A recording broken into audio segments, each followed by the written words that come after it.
Assalamu alaikum everyone. In this video, we will be talking about partial fractions. Partial fractions would mean that if you have been given a single fraction, you split it up into sum of possible fractions. So it's basically the exact opposite of simplifying fractions, where you used to add them up by taking LCM and simplify it to one fraction. Here, in partial fractions, you would do the exact opposite of it, where you would be given one fraction and you would have to split it up into as many possible fractions as possible. And it has many applications. A few we can talk about, which would be if I have to integrate this particular function, it would be quite hard to integrate, but I can integrate it quite easily if I would integrate this function in this particular form. Similarly, if I have to expand it by binomial, by shifting them in the numerator, this is going to be a very tedious simplification as compared to this one. This one would be able to simplify quite readily. This is something you would get to know as you would move on with the syllabus and come up to those applications. But as far as partial fractions are concerned, you have to identify the forms of the partial fractions and then solve it to get the values of the unknown constants.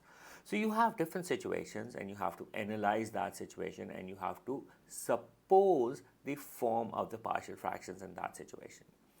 So we do that in different cases. For case number one, if you have a polynomial being divided by two or more factors which are linear. Now this is a linear factor and this is a linear factor. So whatever function you have, if it's divided by two linear factors, by the way, there is one condition that this polynomial has to have smaller degree than denominator. If degree is equal or bigger, we have to do long division for simplification first and then do the partial fractions. We will talk about one of the cases right in the end.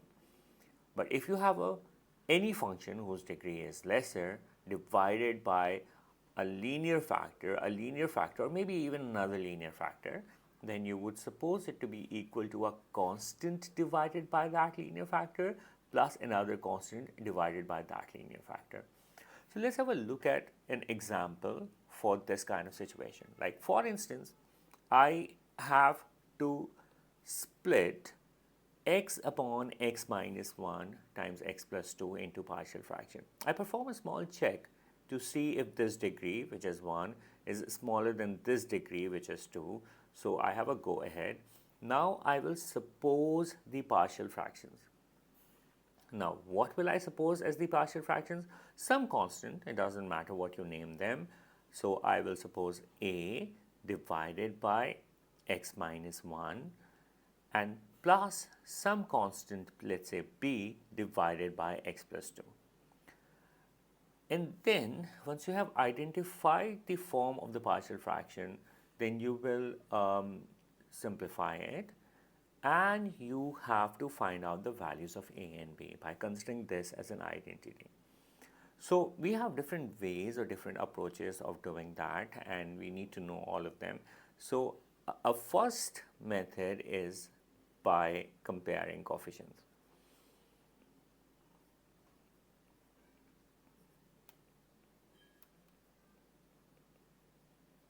So I continue on with the simplification and I'd say x divided by x minus 1 and x plus 2 is identical to, I take an LCM on the right hand side, that would be x minus 1, x plus 2 and a times x plus 2 and plus b times x minus 1.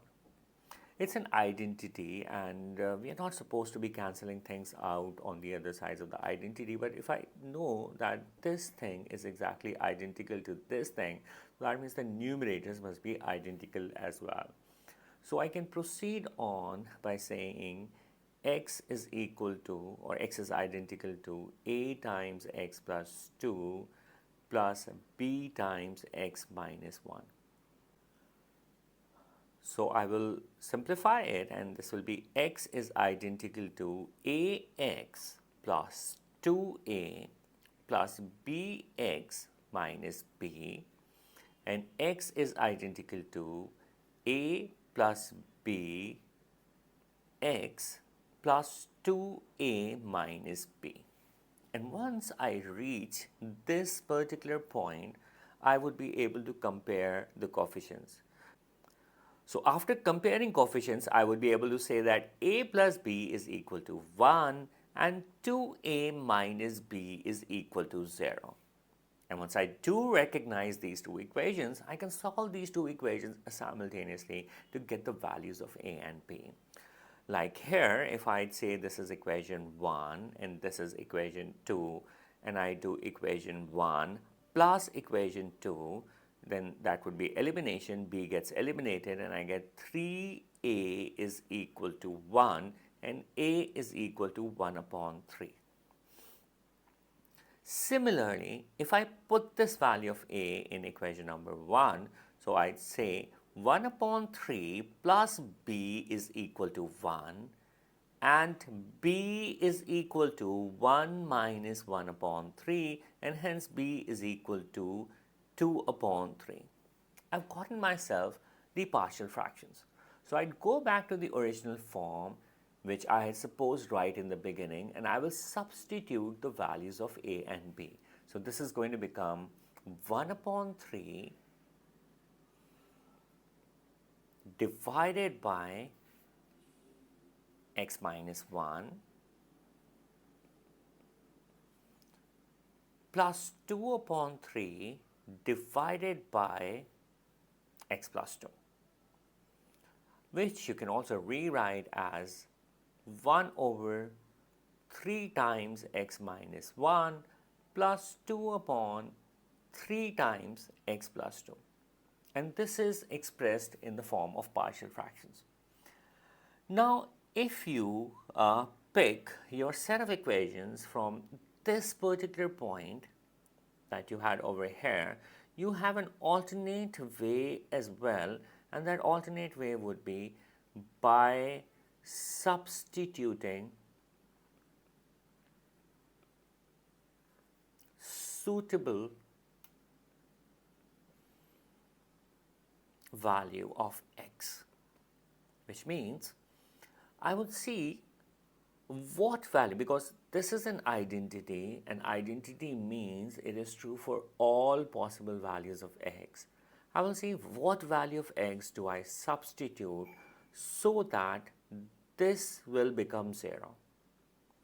And I'll be very quickly able to identify if I put x as minus 2, this will become 0, and a will be eliminated from the equation, and I will be able to get the value of b instantly.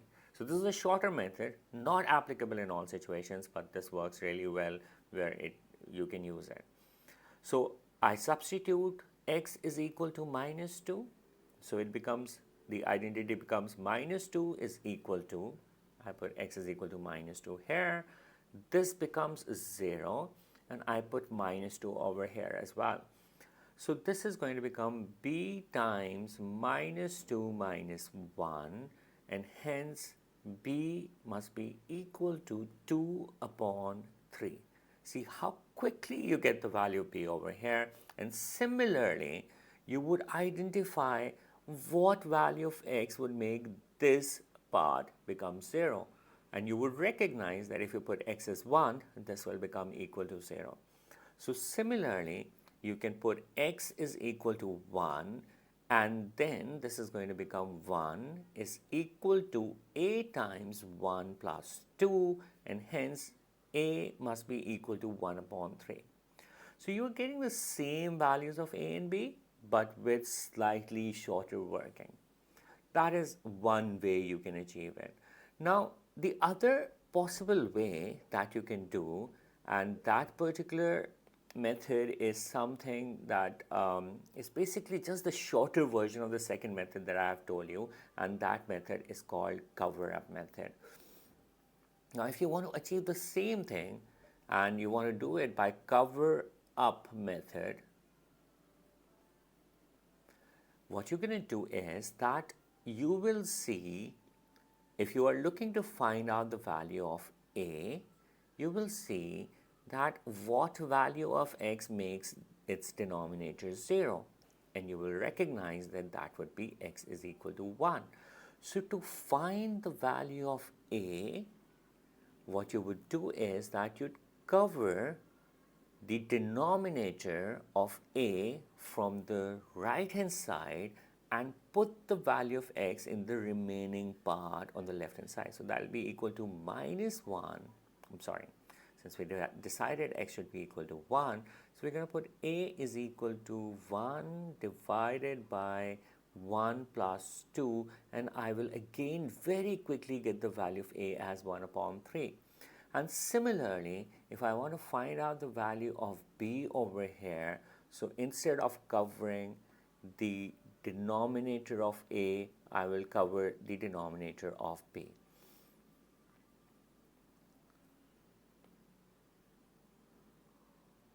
And substitute x is equal to minus 2. So because that makes this 0, so I substitute x is equal to minus 2, and I'll get the value of b as minus 2 divided by minus 2 minus 1, and that instantly get me the value of b as 2 upon 3 as 1.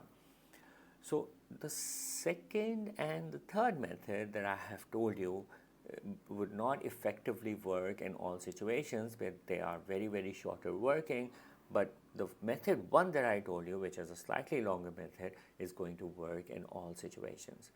So this is how you would be able to find out partial fraction in case number 1. So you identified a and b, and once you've identified a and b, you would plug them up back into their place. So guys, let's talk about another example of case 1, where I have a term being given like 4 upon x cubed minus 4x, and I have to find its partial fractions.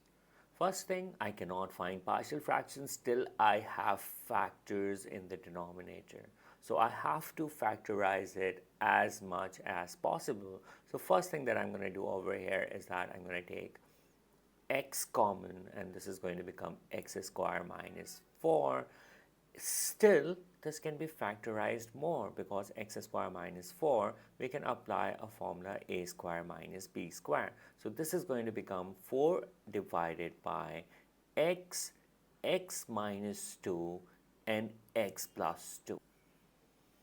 Then I will suppose the partial fractions, which are going to be a upon x plus b upon x minus 2 plus c upon x plus 2.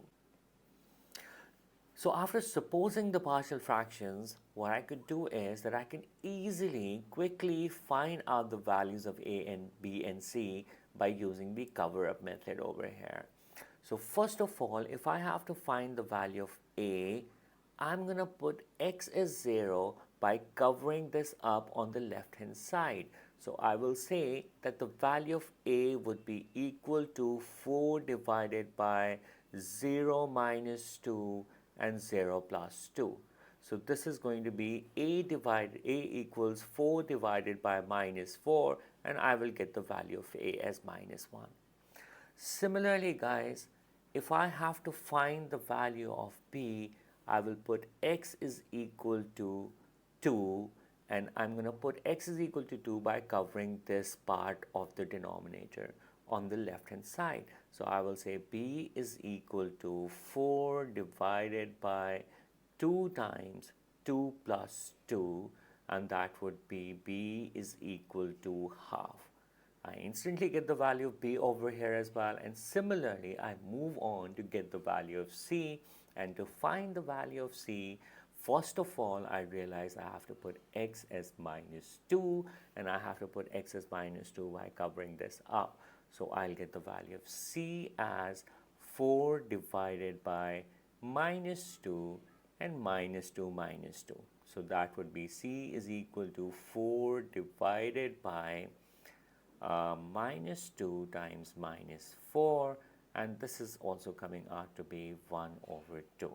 And this is how I would be able to determine the values of a, b, and c. And my partial fractions in this case are going to be minus 1 upon x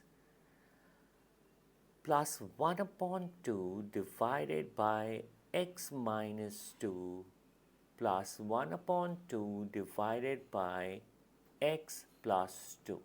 So this is going to be my partial fraction. I can simplify and rewrite it as minus 1 upon x plus 1 upon 2 times x minus 2 plus 1 upon 2 times x plus 2. Alright, so guys, now we will discuss case number 2, and in case number 2 you have repeated factors in the denominator. Like here you can see you have x square, which is x multiplied by x, or you have ax plus b whole cube, which means ax plus b times ax plus b times ax plus b. So if you have repeated factors, then you will suppose partial fractions with the smallest power, which is 1, up to the highest power, which means for x square you would suppose a upon x plus b upon x square. And for ax plus b whole cube, you have to start with power 1, c upon ax plus b plus d upon ax plus b whole square plus e upon ax plus b whole cube. So let's have a look at an example of this. Like I have to find out the partial fractions of 7x divided by x square minus 1 and x plus 1 whole square. But you also have to sort of recognize over here that this is not fully factorized. So the first thing that I'm going to have to do is to write it down in a fully factorized form, which means x square minus 1 can be written down as x minus 1, x plus 1, and then another x plus 1 whole square. That simplifies to 7x divided by x minus 1 times x plus 1 whole cube. Now when I suppose its partial fractions, of course 1 is going to be a upon x minus 1, but I can see that x plus 1 is raising up to the power 3, so that means it is a repeated factor. So I have to suppose it once with the power 1, b upon x plus 1, and then I have to suppose it with power 2, that would be c upon x plus 1 whole square, and then plus d upon x plus 1 whole cube. And once I will recognize these partial fractions, you can clearly see that the cover-up method is not going to be working over here because these factors are being repeated, so you can't really cover up and get the value. So in this particular case, you have to go for a longer method of simplification. So I will simplify by taking an LCM on the right hand side. That is going to become a times x plus 1 whole cube plus b times x minus 1 x plus 1 whole square plus c times x minus 1 x plus 1 and plus d times x minus 1. Now after coming to this point, I still have two choices. One choice is that I will be able to form an identity, though that apparently looks like a longer method, but I can obviously do that. I can expand it up with the power 3, I can expand this whole square and multiply these and get myself all the coefficients of x cube and x square, and then compare the coefficients. But if I go for substituting suitable values of x, then the first thing is that I know that I can put x as minus 1, and when I put x as minus 1, this is going to become 0. So if I substitute x is equal to minus 1, this is going to become 7 times minus 1 is equal to, the first term becomes 0, the second term also becomes 0, the third term also becomes 0, so you would only be left with d times minus 1 minus 1. So that way you get the value of d as minus 7 divided by minus 2, or the value of d becomes 7 upon 2. You can also write it down as 3 upon 3.5. Now, once you have found out the value of d by substituting x is equal to minus 1. The other possible option you have is to put x is equal to 1, because that way this factor is going to become 0. So I can put x is equal to 1, and if I put x is equal to 1, this is going to become 7 times 1 is equal to a times 1 plus 1 whole cube, or 7 is equal to a times 2 cube, or a is equal to 7 upon 8. Now, there is a bit of a problem over here, which is that I have put x is equal to minus 1 and I have put x is equal to 1, and I've gotten the values of two constants, but now I don't have any value of x that may make any of the factors equal to 0. That is not a problem. Don't forget, it's an identity and it is true for every possible value of x. So any value that suits you, you can substitute over here. So I would say that the easiest of the values for me to put in is going to be x is equal to 0. So let me put that. This is going to become 0 is equal to a times 1 cube plus b times minus 1 times 1 square plus c times minus 1 times 1 and plus d times minus 1. Or since I know the value of a and d, I can substitute those values over here. So it becomes 0 is equal to 7 upon 8 minus b minus c minus d, which is going to be minus 7 upon 2. I will get b plus c is equal to 7 upon 8 minus 7 upon 2. I'll simplify this and I'll get b plus c is equal to 8, 7 minus 28. So this is going to become negative 21 upon 8. Now I've gotten the value of b plus c, that's my one equation. I've put x is equal to 0, I've already put x is equal to minus 1, I've already put x is equal to 1. I cannot solve it for b and c unless I substitute another value of x. So since I have put x is equal to 1, I have put x is equal to minus 1. So the next most suitable value that comes to my mind, and it could be any value, it would still give you the same correct answer irrespective of whatever value of x you put in, but I would put x is equal to 2 over here. So this is going to become 7 times 2 is identical to a times 2 plus 1 cube plus b times 2 minus 1 and 2 plus 1 square plus c times 2 minus 1, 2 plus 1 plus d times 2 minus 1. This would become 14 is equal to a. I already know the value of a, so I can substitute that in over here. 7 over 8 times 2 plus 1 cube, that would be 3 cube, that would be 27, plus b times 2 minus 1 will become 1, 2 plus 1 will become 3 square. So this is going to be 3 square, and that 3 square could be written down directly as 9, plus c times 2 minus 1 would be 1, and 2 plus 1 would be 3, so c gets multiplied by 3. I have a value of d, so I can substitute the value of d as well over here. That would be 7 upon 2, and 2 minus 1 would become 1. So I would be able to simplify this as well. I can say 9b plus 3c is equal to 14 minus 7 by 27 by 8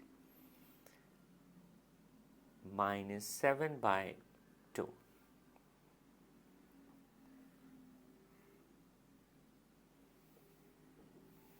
So if I simplify the right hand side, that will be 14 minus 7 by 27 upon 8 minus 7 upon 2. So I get myself negative 13.125. So 9b plus 3c is equal to negative 13.125, or I can simplify it furthermore. I can say 3b plus c is equal to negative 13.125 divided by 3. So that gives me negative 4.375. Point is that we have reached to a point where we have two equations of b and c, this equation and this equation. We can simply subtract these two equations to get the value. Like if I do the elimination over here, I can say, let's call this as equation number 1, let's call this as equation number 2, and I can do equation 2 minus equation 1 to get the value of b. 3b minus b would become 2b, and negative 4.375 minus negative 21 by 8, and this will directly get me the value of b. So if I will get the value of b from here, I can just simply do these calculations. Let me just do this calculation to get the value of b.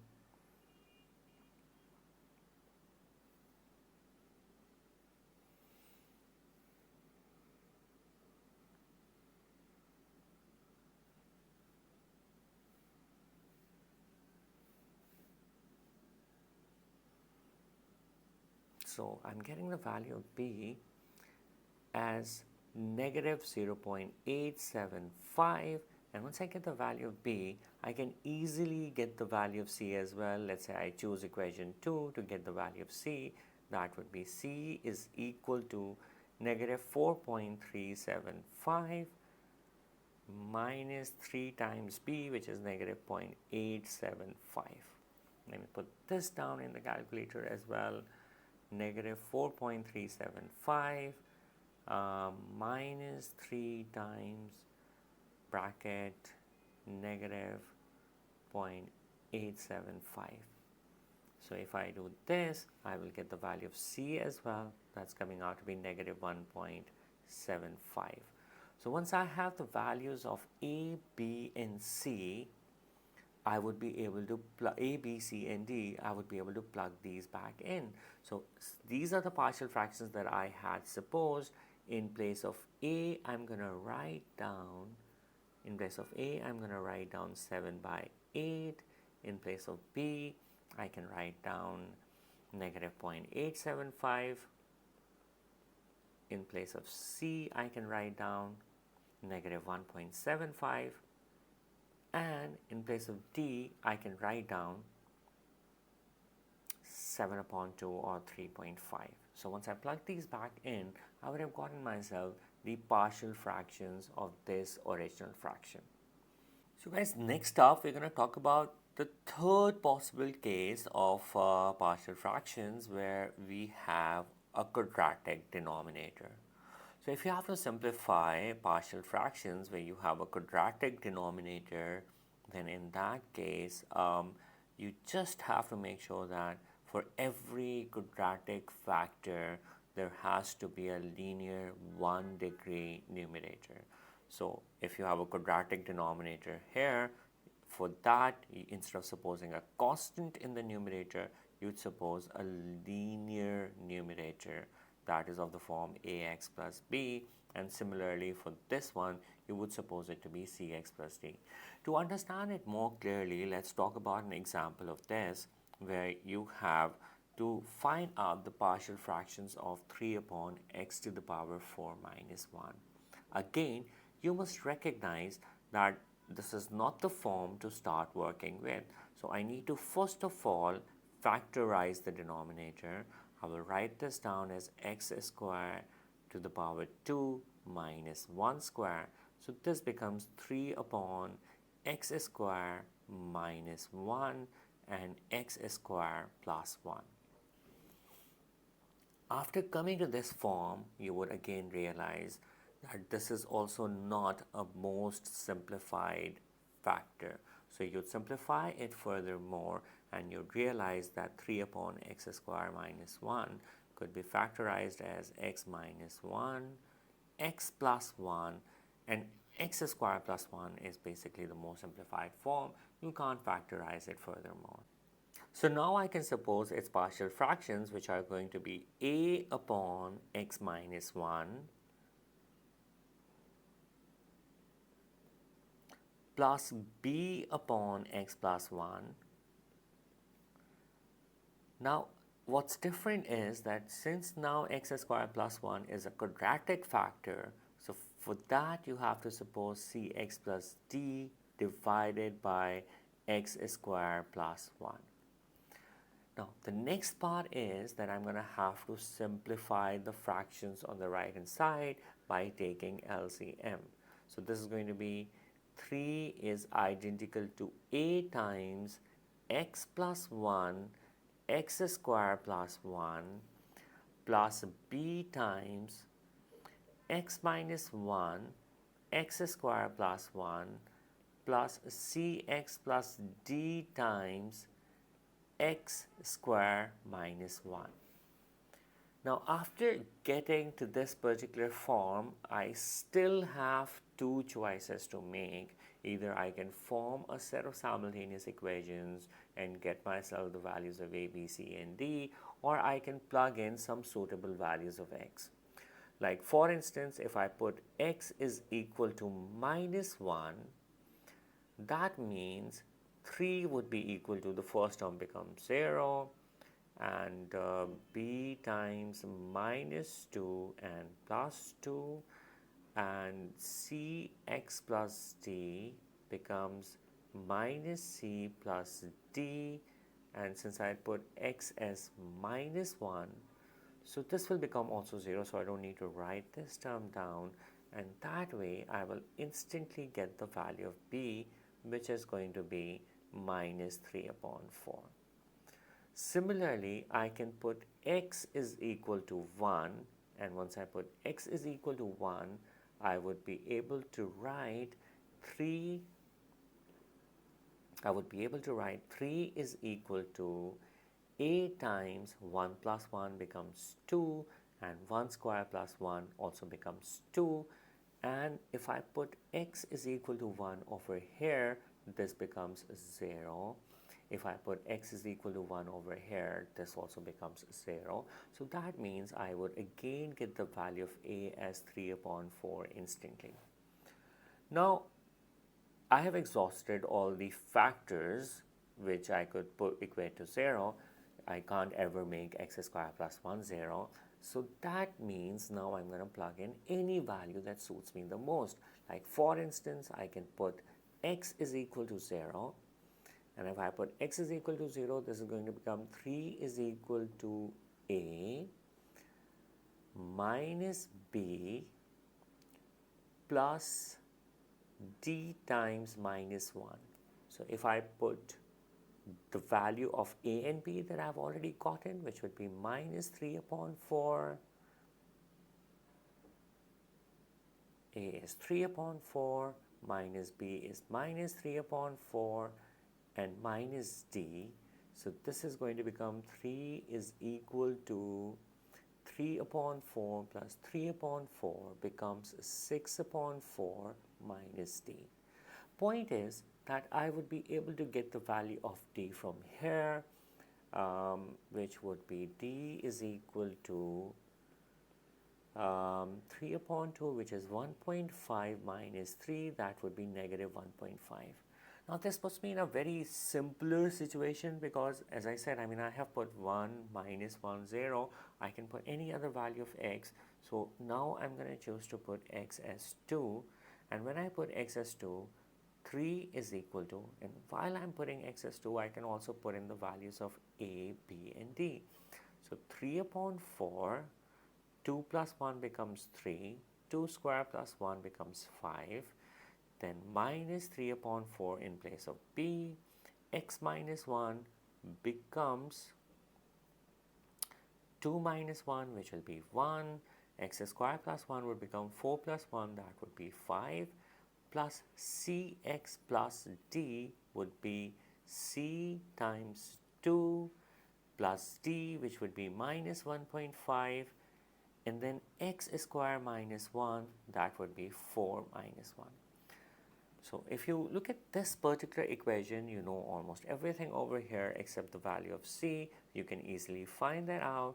Let's see how we can do that. So 2c minus 1.5 multiplied by 3 is equal to 3 minus 3 times 3 times 5 upon 4 plus 3 times 5 upon 4.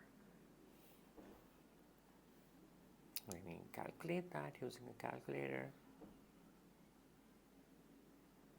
So I can easily type this whole thing down, which would be 3 minus 45 divided by 4 plus 15 divided by 4. So this is coming out to be negative 4.5. So I can say 2c minus 1.5 is equal to negative 4.5 divided by 3. Or 2c minus 1.5 is equal to minus 1.5. Oh, that gives me a very simple value of c, which is going to be 0. So that means that over here, the value of c becomes 0. I've gotten the value of d, so I have all the constants. In place of a, I am going to be plugging in 3 over 4. In place of b, I'm going to be plugging in minus 3 over 4. In place of c, I would put 0. In place of d, I'm going to put negative 1.5. And once I plug in these values, I'd be able to get myself the partial fractions for the original expression, which was given as 3 divided by x to the power 4 minus 1. Alright guys, so let's talk about the very last possibility for partial fractions, where you could be given a situation where the degree of numerator is equal to degree of denominator. That's the only possible last thing that could come in your P3 exam, because the examiner will never give you a higher degree.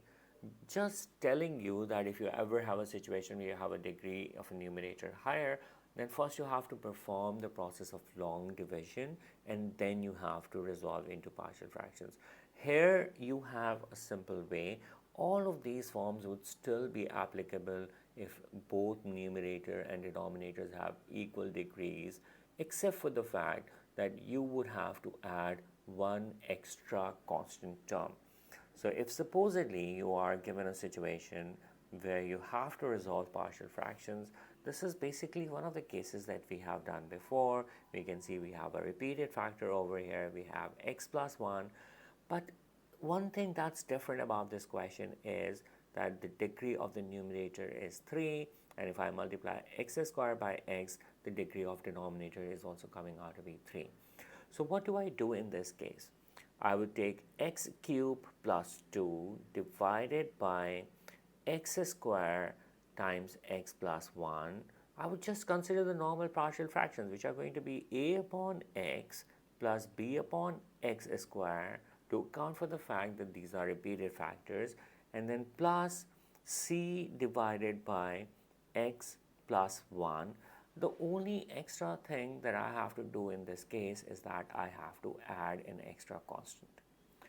So I will continue on with the working. I'll first take the LCM. So this is going to become x cubed plus 2 divided by x squared times x plus 1 is identical to a times x plus 1 plus b times x plus 1 plus c times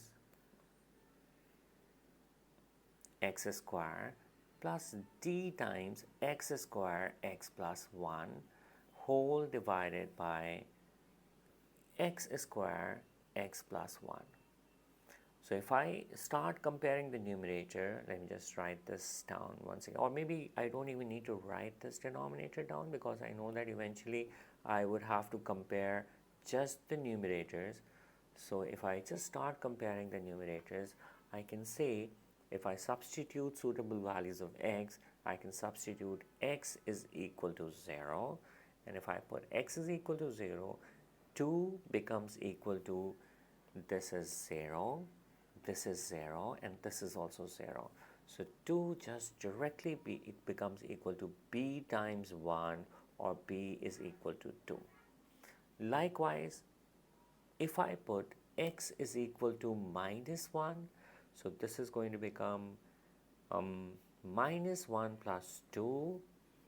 This term becomes 0, this term becomes 0, this term becomes 0. So only c is left, so this will be equals to c. Minus 1 square becomes plus. So c is coming out to be 1 over here. And then I can put x is equal to, now I've gotten myself the values of b and c. I still have to get the value of a and d. And for that, I can plug in any values of x that will suit me. Like if I put x is equal to 1, because I've already made all the factors 0, so I'm just plugging in some other random values, whatever suits you, you can plug that in, because identity is true for all values of x. So this is going to become 1 plus 2, that is 3 is equal to a times 1, 2, plus the value b is already 2, I can plug that in. 1 plus 1 is also equal to 2. I already have the value of c, I can plug that in, and then that gets also multiplied by 1 square, because I'm plugging in the value of x as 1, plus d times 1 square times 2. So this is going to be 3 equals 2a plus 4 plus 1 plus 2d, or 2a plus 2d is equal to 3 minus 5.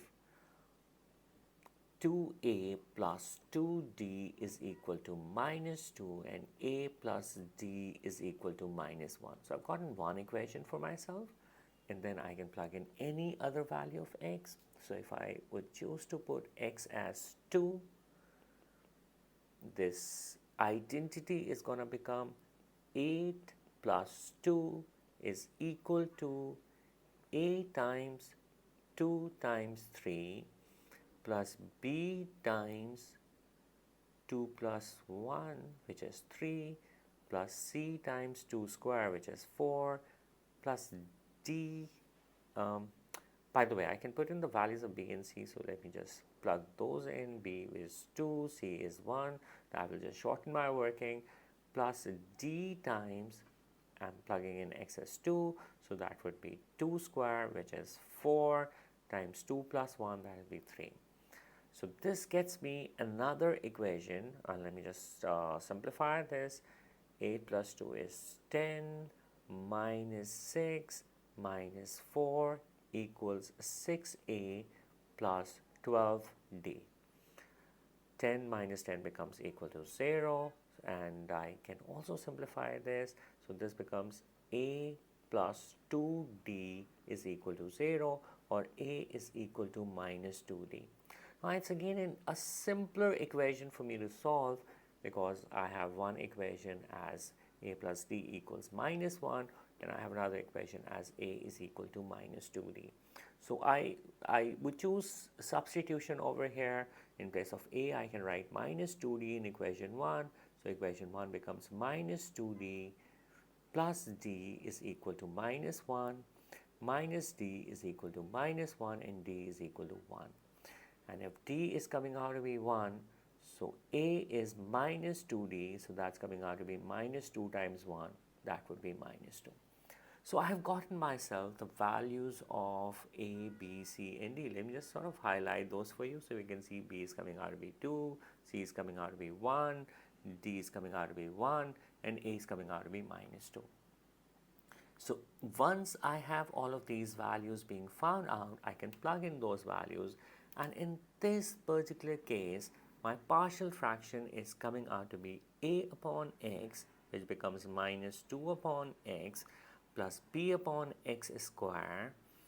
that would be plus 2 upon x square plus c upon x plus 1, that would be 1 upon x plus 1, and then finally plus d, which would be equal to plus 1.